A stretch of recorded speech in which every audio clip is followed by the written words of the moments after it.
नमस्कार दोस्तों, unique classes में आपका हार्दिक स्वागत है। दोस्तों, जैसा कि आप जानते हैं कि आधुनिक भारत की शुरुआत जो है 1757 से मानी जाती है, क्योंकि वहाँ से एक नई शासन पद्धति का जन्म होता है। और आज का जो लेसन मैं शुरू करने वाला हूँ, ये गवर्नर जनरलों के हिसाब से आगे बढ़ाऊँगा इसको। जो मेन गवर्नर जनरल हैं, उनके शासनकाल में जो मुख्य बातें हुई हैं, जो परीक्षा के पॉइंट से बहुत ही इम्पोर्टेंट हैं, मैं उन पे चर्चा करूँगा। तो इसकी शुरुआत जो है पहले बंगाल के गवर्नर से करते हैं, क्योंकि बंगाल में इनका शासन आरंभ हुआ और वहाँ पे गवर्नर जैसी प्रशासनिक व्यवस्था स्थापित की गई। तो इस वजह से हम पहले बंगाल के गवर्नर के रूप में चर्चा करेंगे। पहले गवर्नर हैं लॉर्ड क्लाइव। लॉर्ड क्लाइव 1757 से 60 तक। आप जैसा कि जानते हैं कि 1757 में इनकी मुख्य उपलब्धि पहली है कि प्लासी युद्ध इनके समय में होता है, इनके नेतृत्व में होता है और इनकी नेतृत्व में जीत हासिल होती है। प्लासी युद्ध 1757 इनके काल की मुख्य घटना। दूसरी इनकी मुख्य घटना जो है वो श्वेत विद्रोह।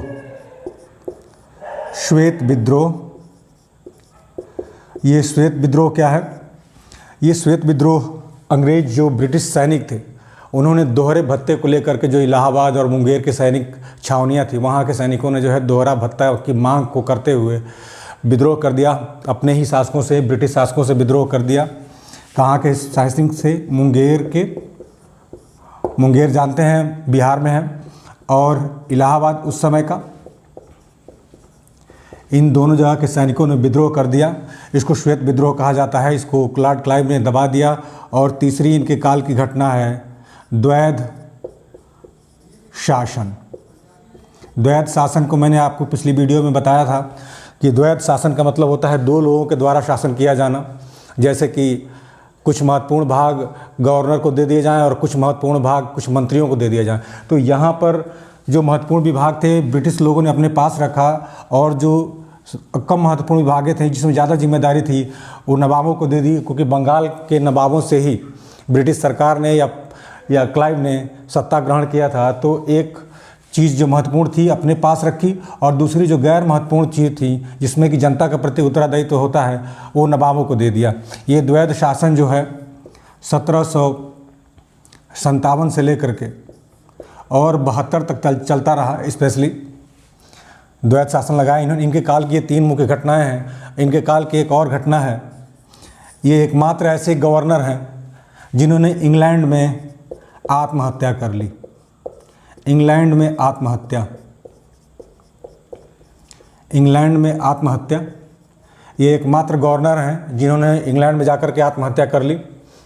बाकी ये सारी चीज़ें पूछी जा चुकी हैं परीक्षाओं में। इसको ध्यान में रखिए और इसको नोट करते जाइए। मैं फिर अगले दूसरे गवर्नर के बारे में चर्चा करता हूँ। लॉर्ड क्लाइव बहुत ही महत्वपूर्ण शासक, अंग्रेजी शासन की नींव रखने वाला शासक। दूसरे शासक इनके जाने के बाद गवर्नर हालवेल हुए।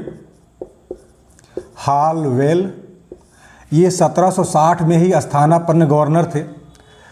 ये पॉपुलैरिटी इनकी इस वजह से है कि आपने इतिहास में ब्लैक होल की घटना सुनी होगी।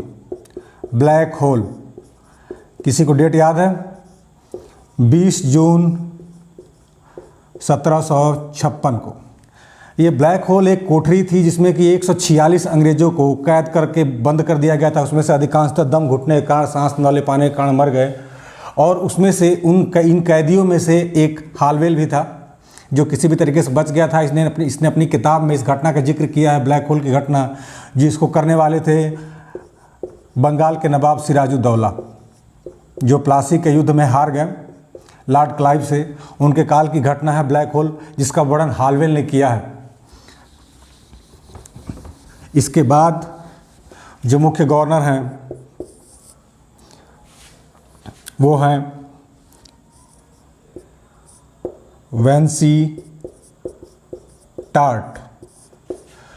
टार्ट जो है वो 1760 से लेकर के 1765 तक गवर्नर रहे। और जैसा कि आप जानते हैं इनके काल की सबसे महत्वपूर्ण घटना क्या है, बक्सर का युद्ध। आप सभी जानते हैं बक्सर युद्ध के बारे में, 1764 में हुआ बक्सर का युद्ध। इनके काल की घटना है, वेंसीटाट के काल की। अगले गवर्नर जो हैं, किनारे से सभी को नोट करते जाइए, मैं एक एक दो घटनाएं जो महत्वपूर्ण हैं उनके बारे में चर्चा करता जा रहा हूं आपसे। वेंसीटाट के काल में बक्सर युद्ध हुआ है। वेंसीटाट के बाद दोबारा फिर से लॉर्ड क्लाइव, देख रहे हैं ये गवर्नर फिर से बनाए जाते हैं। बंगाल की स्थिति बिगड़ रही थी, तो फिर 1765 से 67 तक ये दोबारा गवर्नर बनते हैं। इसलिए आपसे पूछ सकता है कि ऐसा कौन सा बंगाल का गवर्नर था जो 2 बार गवर्नर बनाया गया, तो वो लॉर्ड क्लाइव थे जो 2 बार गवर्नर बनाए गए। इसके अलावा बीच में जो छोटे छोटे जो हैं इनका कोई खास योगदान नहीं है। वेरेलस्ट 1767 से 69, कर्टियस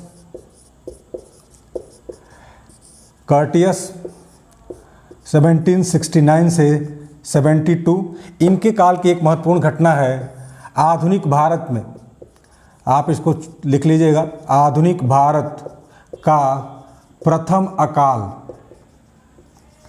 प्रथम अकाल, अकाल का मतलब आप लोग जानते हैं, अकाल पड़ता है तो क्या होता है। आधुनिक भारत का प्रथम अकाल इनके काल में पड़ा।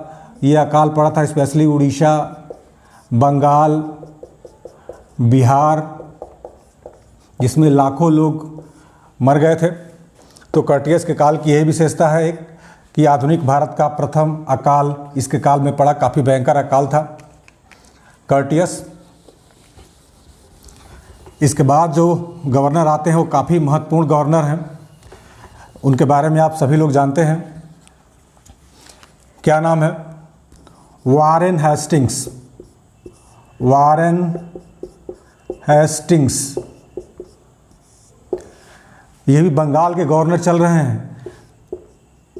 1772 से 74, 2 साल के लिए ये बंगाल के गवर्नर रहे। और आप इनके साथ में ये जोड़ सकते हैं कि ये बंगाल के अंतिम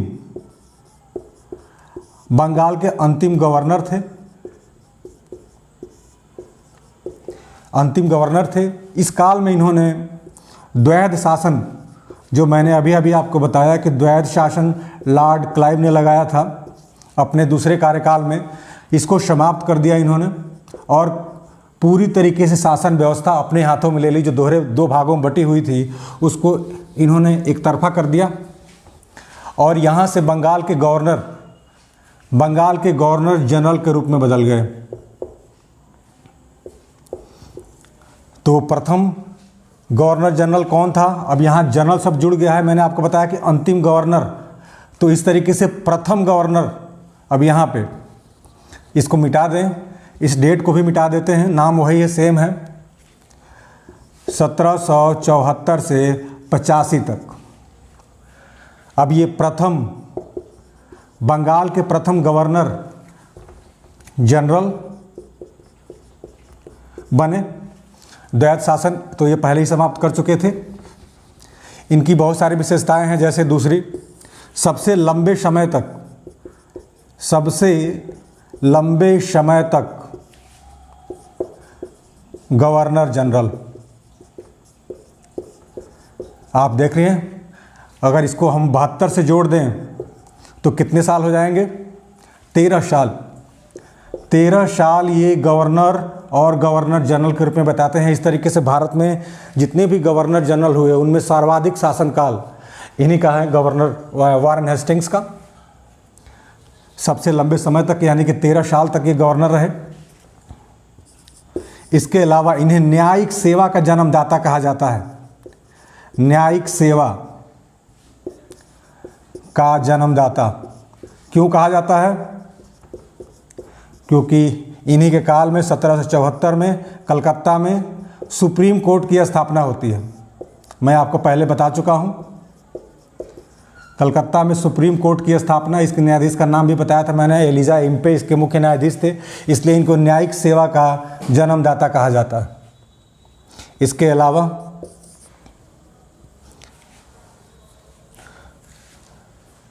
द्वैत शासन की समाप्ति, सबसे लंबा गवर्नर जनरल, भारत की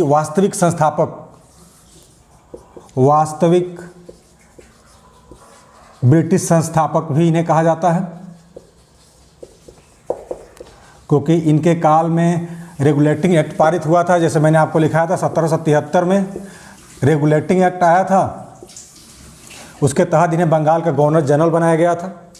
इस वजह से इनको ये भी कहा जाता है। इन्हीं के काल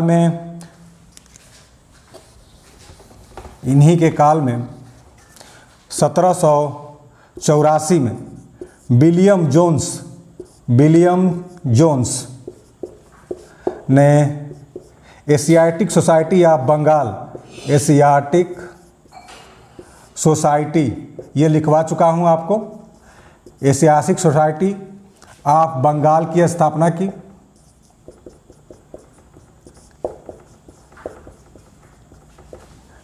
इन्हीं के काल में विलियम डंकन ने बनारस में संस्कृत कॉलेज खोला। ये भारत का पहला, अंग्रेजों के द्वारा स्थापित पहला संस्कृत कॉलेज था, जो विलियम डंकन ने बनारस में खोला। इन्हीं के काल में हुई यह घटना। तो ये इस तरीके से इनकी मुख्य मुख्य विशेषताएं रहीं। वारेन हेस्टिंग्स के बाद जो सबसे महत्वपूर्ण हैं, जिनके बारे में कई सवाल पूछे जा चुके हैं, उनका नाम भी आप अच्छी तरीके से जानते हैं, वो है लॉर्ड कॉर्नवालिस। लॉर्ड कॉर्नवालिस ये 1786 से 93 तक गवर्नर जनरल है बंगाल के। इनकी मुख्य विशेषताओं में जो सबसे ज़्यादा पूछा जाता है, इन्होंने 1793 में अस्थाई बंदोबस्त को जन्म दिया। अस्थाई बंदोबस्त के जन्मदाता हैं ये। इसके अलावा इन्हें सिविल सेवा का जन्मदाता कहा जाता है। सिविल सेवा, आज जो IAS PCS होते हैं, सिविल सेवा का जन्मदाता, सिविल सेवा का जन्मदाता इन्हें कहा जाता है। पहले ये परीक्षा जो थी, पहले ये ICS का चुनाव जो है ब्रिटिश सरकार जो है, ब्रिटिश सम्राट जो है मनोनीत करते थे, लेकिन 1893 से 1853 से इसके लिए एग्ज़ाम होने लगा। लंदन में एग्ज़ाम होना शुरू हुआ, और 1923 से इंडिया में भी इसके लिए एग्ज़ाम कराए जाने लगे। इंडिया में सबसे पहले इलाहाबाद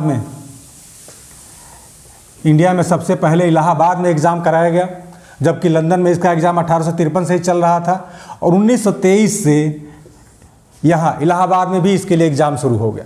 सिविल सेवा को उस समय जो है ICS परीक्षा कहा जाता था, आज IAS कहा जाता है, IPS कहा जाता है, लेकिन उस समय ICS कहा जाता था इसको। तो उसके जन्मदाता हैं ये। इसके अलावा इन्हें पुलिस सेवा का जन्मदाता भी कहा जाता है। पुलिस सेवा का जन्मदाता, देख रहे हैं काफ़ी विशेषताएं लिए हुए हैं ये। अच्छा, इस चीज़ में एक चीज़ बताना भूल गया मैं आपको। ये एग्ज़ाम तो आपको बता दिए। भारत के पहले ICS कौन थे? 1863 में भारत के पहले ICS का जो चुने गए वो सत्येंद्रनाथ टैगोर थे। सत्येंद्रनाथ टैगोर ये भारत के पहले ICS हैं जो लंदन में परीक्षा देके पास हुए थे। पुलिस सेवा का जन्मदाता इनको कहा जाता है, कॉर्नवालिस को। जो आप थानों की स्थापना देख रहे हैं जगह जगह, इन्होंने ही इसको स्टार्ट किया था। एक पुलिस व्यवस्था की संरचना बनाई थी, इसलिए इन्हें पुलिस व्यवस्था का भी जन्मदाता कहा जाता है। इसके अलावा ये एकमात्र ऐसे गवर्नर जनरल हैं जिनकी समाधि, जिनकी समाधि इंडिया में है, गाजीपुर में। गाजीपुर UP, बलिया का पड़ोसी जनपद।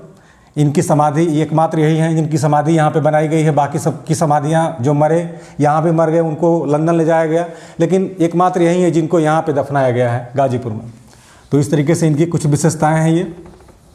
लॉर्ड कॉर्नवालिस के बाद सर जान शोर 1793 से 98।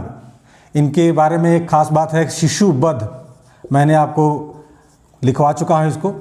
शिशु वध 1795 में इन्होंने कानून बना करके शिशु वध को दंडनीय अपराध घोषित किया। इनके बारे में यही सवाल पूछा जाता है और कुछ खास नहीं। जान शोर के बारे में, शिशु वध को रोका था जान शोर ने। उसके बाद वेल्जली, लॉर्ड वेल्जली, इनका कार्यकाल 1798 से 1805। ये बहुत पॉपुलर हैं, आप लोग जानते हैं इनको अच्छी तरीके से। इनके बारे में सबसे महत्वपूर्ण चीज़, फैक्ट जो है, वो इनकी सहायक संधि प्रणाली थी। सहायक संधि प्रणाली, ये सहायक संधि प्रणाली क्या है? ब्रिटिश सरकार जो है अपने सैनिकों को किसी भी दूसरे राज्य में, किसी भी दूसरे देश को उसकी सुरक्षा के नाम पर अपने सैनिक उसके देश में भेज देती थी और उसका सारा खर्चा भत्ता सब कुछ जहाँ जाती थी उस देश के राजा को देना पड़ता था। तो एक तरीके से ये बात हो गई कि दूसरे के खर्चे पर अपनी सेना का निर्माण करना और उस देश की आंतरिक सूचनाओं को अपने पास लेना और मौका मिलते उस राज्य को हड़प लेने के लिए इस सहायक संधि प्रणाली को अपनाया गया था। इसके अलावा भी यूरोप में नेपोलियन का उदय हो चुका था। यूरोप में नेपोलियन का उदय हो चुका था और ब्रिटिश सरकार डर रही थी कि कहीं नेपोलियन भारत पे आक्रमण न कर दे। इस वजह से भी इस प्रणाली को लगाया गया कि कोई भी विदेशी राज्य जो भारतीय सीमा के अंतर्गत आता है वो किसी यूरोप के किसी दूसरे देश के साथ कोई समझौता न कर ले और वो समझौता ब्रिटिश सरकार के लिए खतरे की घंटी न बज जाए। इसलिए इस सहायक संधि को अपनाया गया था। सबसे पहले जो है संधि जो है हैदराबाद के साथ की गई। इसके परिप्रेक्ष्य में, हालांकि अगर सहायक संधि प्रणाली को अगर आप पहले से लेंगे, थोड़ा सा और पहले जाएंगे, तो फ्रांसीसी गवर्नर डुप्ले का नाम आता है। डुप्ले ने सबसे पहले अवध के साथ ये संधि की थी, इस तरह की संधि की थी। लेकिन फ्रांसीसी कंपनियों जो है 1760 में कार्नवालिस के युद्ध में हार करके अपना बोरिया बिस्तर समेट चुकी थी और अब यहाँ के कर्ता धर्ता अंग्रेज बचे हुए थे। तो उस प्रणाली को, ये प्रणाली बस इनके नाम में आता है, लेकिन इस प्रणाली को सही रूप में विस्तार देने का काम लॉर्ड वेल्जली ने किया। इस सहायक संधि प्रणाली की वजह से उसने लगभग आधे भारतीय क्षेत्रों को अपने सैनिकों को उतार दिया। उनके सैनिक दूसरों के खर्चे पे वहाँ पे रहते थे और काम करते थे ब्रिटिश सरकार के लिए। ये सहायक संधि प्रणाली है। सबसे पहले इसकी शुरुआत हैदराबाद से की गई। इसके बाद मैसूर, आप जानते हैं 1799 में चतुर्थ आंग्ल मैसूर युद्ध हुआ और टीपू सुल्तान मारा गया और उसके राज्य पे अंग्रेज़ों ने एक तरीके से कब्जा कर लिया। सहायक संधि प्रणाली के माध्यम से उस सहायक संधि प्रणाली में अपनी सेना भेज दी गई और मैसूर को कब्जा कर लिया गया। हैदराबाद, मैसूर, तंजौर, इन सारे क्षेत्रों पे ब्रिटिश सरकार ने सहायक संधि प्रणाली के माध्यम से कब्जा कर लिया। इसके अलावा जो एक और इनका महत्वपूर्ण है, कलकत्ता में फोर्ट विलियम कॉलेज की स्थापना। फोर्ट विलियम कॉलेज, कलकत्ता में फोर्ट विलियम कॉलेज की स्थापना किया इन्होंने 1802 में। इसमें जो ICS परीक्षा पास करके जो अभ्यर्थी आते थे, जो कंपटिशनर आते थे, उनको ट्रेनिंग देने के लिए इस कॉलेज की स्थापना की गई है, फोर्ट विलियम कॉलेज की। हालांकि बहुत दिन तक नहीं चला, 2-3 सालों में ही बंद हो गया। इनसे संबंधित ये 2 महत्वपूर्ण चीज़ें हैं लॉर्ड वेल्जली के समय संदर्भ में। आगे आते हैं, बीच में एक आध गवर्नर हैं और, लेकिन जो सबसे महत्वपूर्ण गवर्नर हैं उनको कहते हैं लॉर्ड हेस्टिंग्स। एक वारेन हेस्टिंग्स थे, अब ये लॉर्ड हेस्टिंग्स हैं। ये 1813 से 23 इनका कार्यकाल। इनके कार्यकाल की सबसे महत्वपूर्ण घटना, सबसे पहले आंग्ल नेपाल युद्ध। आंग्ल नेपाल युद्ध जो 1814 से 16 के बीच में हुआ, जिसमें नेपाल के बहुत सारे हिस्सों पे ब्रिटिश सरकार ने यानी कि लॉर्ड हेस्टिंग्स ने कब्जा कर लिया और इस युद्ध का अंत संगौली की संधि से होता है, संगौली संधि। Lord Hastings.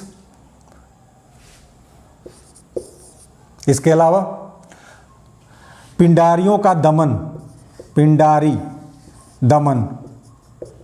पिंडारी एक तरीके के लुटेरे हुआ करते थे और इन्हें कहा जाता था शिकारी कुत्तों के साथ, शिकारी कुत्तों के साथ बाज की तरह से झपटते थे ये लोग पिंडारी, और इसको दमन करने के लिए टामस, ये खास करके मराठा सैनिकों के साथ ये लूटपाट में भाग लेते थे पिंडारी। टामस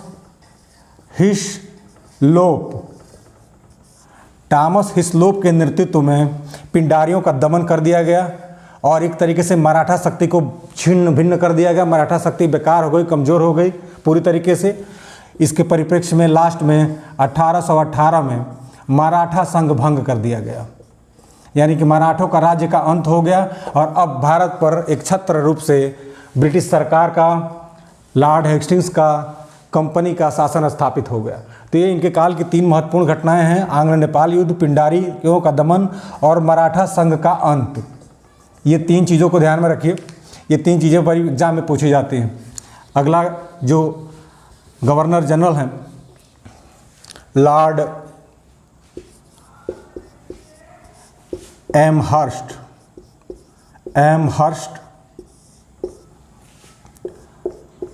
1823 से 28,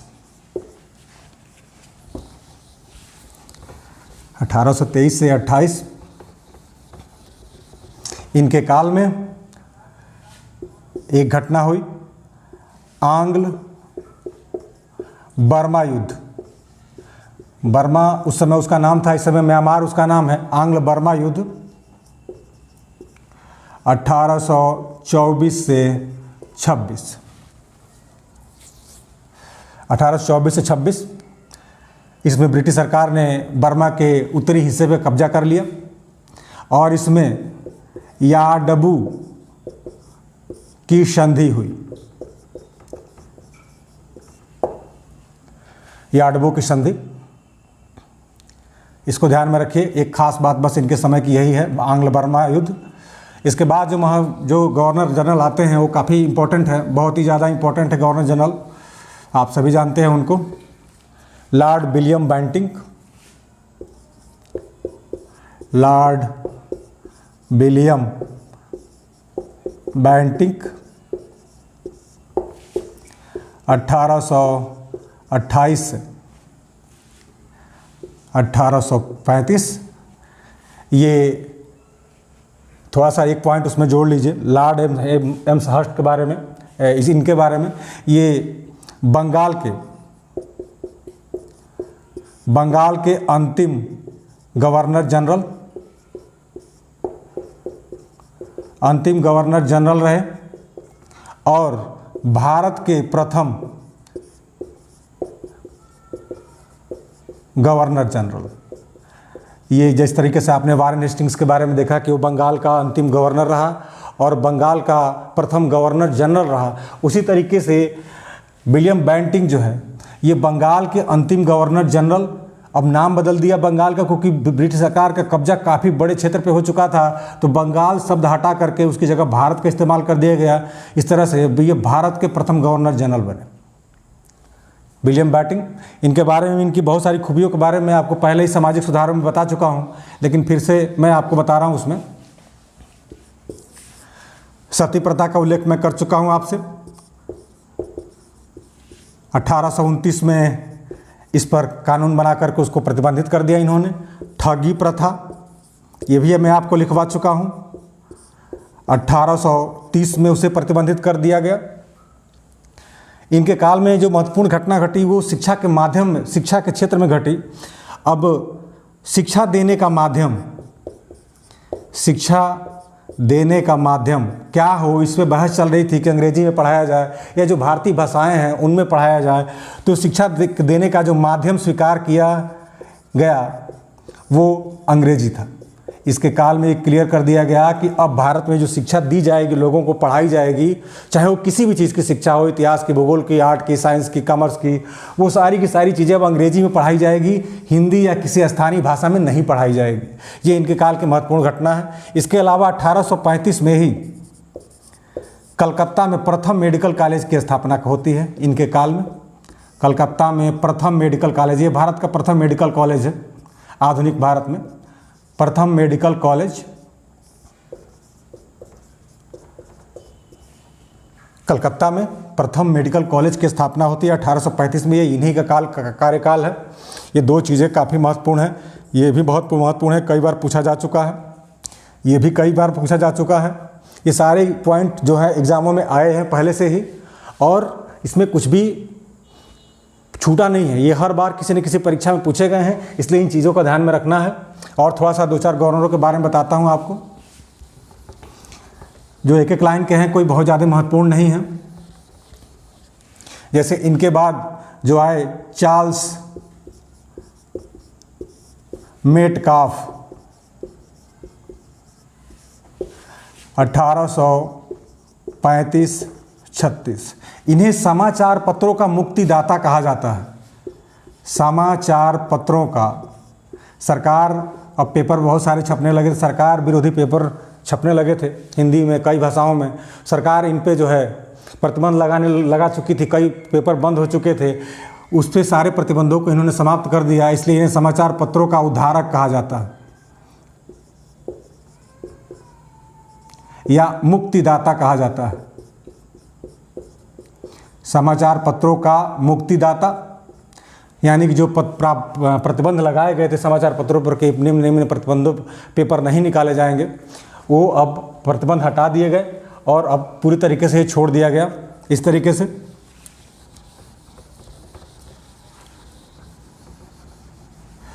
तो आज के वीडियो में हम बस यहाँ तक उल्लेख कर रहे हैं आपके से।